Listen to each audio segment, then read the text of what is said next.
Dr. Doreen Siri, thank you for being here to talk about asthma on the Valder Beebe Show live out of Dallas, Texas. How are you? I'm doing great, Valder. I appreciate being here to talk about severe asthma today. Well, it says about 2 million people in the U.S. are living with asthma. First of all, can you give me an understanding of what asthma is and what it's like to live with it? Oh, absolutely. So we all know somebody with asthma, right, Valder? That's somebody who may be younger, who may be older.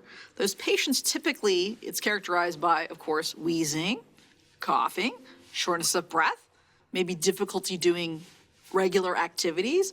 When we talk about severe asthma, we're talking about that same spectrum of mild, moderate, severe, but those patients are just having a lot of symptoms. They might have an ER visit.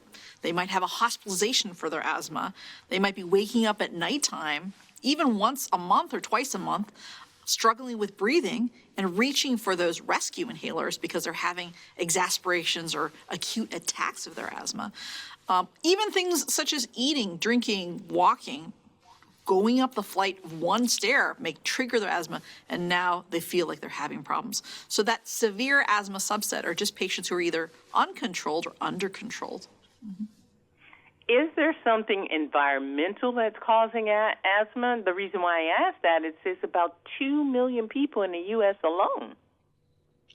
Yeah, so 2 million people in the U.S. with severe asthma, but of all those patients with asthma in the United States, millions of them, 20, 30 million of people with asthma, the most profound part of asthma is really that underlying inflammation in the lung, which is type 2 inflammation. So the type 2 inflammation being prevalent in both regular asthmatics and severe asthmatics, that means that whatever triggered it in the first place, genetics, allergies, environment, now patients have a chronic condition in which this type 2 inflammation is set up and sometimes remains unchecked. And sometimes it's just really dysregulated. And so even though they're using traditional therapies that we can associate with asthma, such as inhalers, pills, and those rescue medications, it's just not enough. Today I'm talking with Dr. Doreen Siri. She is a double board certified allergist and immunologist. And doctor, let me ask you this. So people living with those severe asthma, let's talk about the good part. What kind of treatments are there? Valder, a great question. This new advent in the past 10, 20 years are a type of medication, this class of medication, which we call biologics. So biologics are typically an injection, and they are precise targeted treatment to exactly go to that type 2 inflammation in the body and improve that inflammation in the lungs and sometimes other places as well. So this new class of medications really are much more precise than those broad systemic corticosteroids or corticosteroids that we've used in the past to treat asthma. We have a new medication that I'd like to talk to you about, Valder, if that's okay. Yes, please. So I'm here on behalf of GSK to talk to you about a newly approved, FDA-approved, first and only ultra-long-acting biological treatment called Extenture. Again, the medication is called Extenture. It is just 2 doses a year. We're familiar, some of us, with these biological injections for different diseases, including asthma. Usually they require more frequent dosing, sometimes once a month, sometimes a couple of times a month. And so this one is new, and it is the only and first and only ultra long acting one, and again requiring 2 doses a year. And so that helps with patients because a lot of patients don't want to come in frequently to the doctor's office for an injection. They think it's too burdensome. And so I think that also there can be some other concerns, maybe access issues. So if patients are prescribed something that's 2 doses a year, I think that really helps with adherence to medication.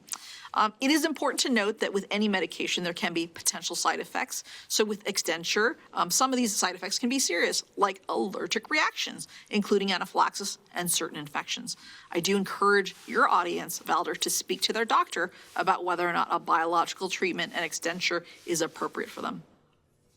Before I let you go, is there anything else you may want to share with these sufferers?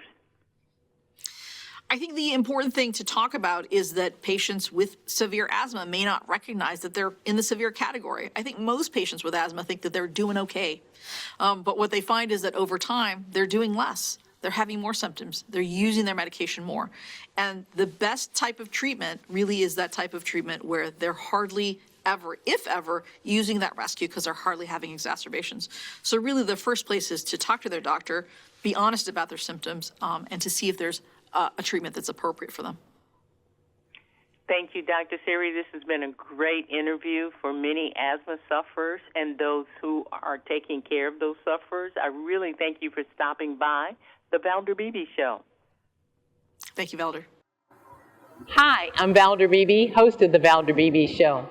We have over 1,000 videos on ValderBeebeShow.com and YouTube.com/Valder Beebe Show.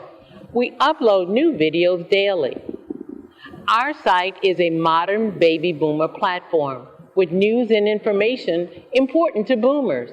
Subscribe to YouTube.com/Valder Beebe Show and stay connected as I interview the world's most fascinating people.